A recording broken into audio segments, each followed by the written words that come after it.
Hi there, it's Christina bringing you another My Mortgage Trainer Compliance Corner on creating your biosignature ID in order to access online pre-licensing and continuing education courses.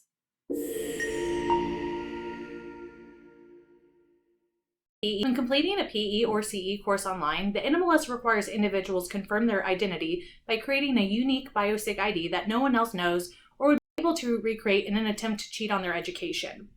The use of biosignature ID doesn't have to be painful.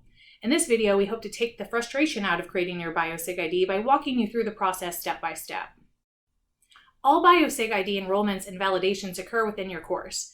The first step is to log into your course. The first BioSig-ID authentication will occur before the rules of conduct and just prior to the start of the course content. Choose which device you want to use. In our example, we're using a mouse. Then click the Next button to proceed.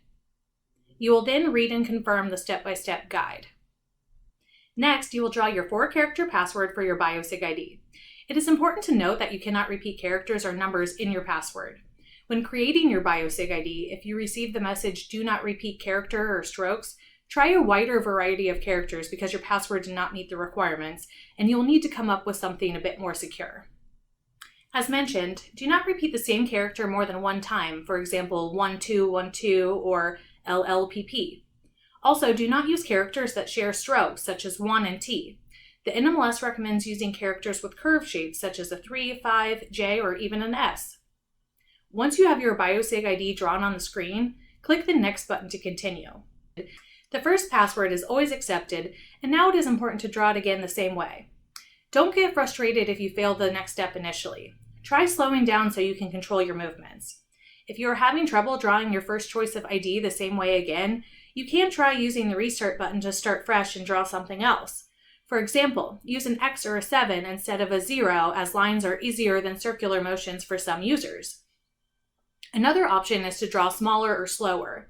Everything you draw will be used to verify, so if you already know that something went wrong, use the Clear button to redo the step you're at. After you're finished drawing your BioSig-ID a second time, click the Next button to continue. To get a proper biometric profile, you have to draw it again a third time. This last step will lock everything in place with the final validation of BioSig-ID. Draw the password you created one final time and click the Validate button to continue. This ends the enrollment process, and you are now presented with a button to return back to the course before the BioSig-ID enrollment. Now that you know how to enroll your BioSig-ID, please give this video a like and subscribe to our YouTube channel to stay connected to Compliance Corner videos. At some point, it is very likely you will forget what your BioSig-ID is. No need to worry, we've got you covered with a video on how to reset your BioSig-ID in just 5 easy steps. You can view that video next.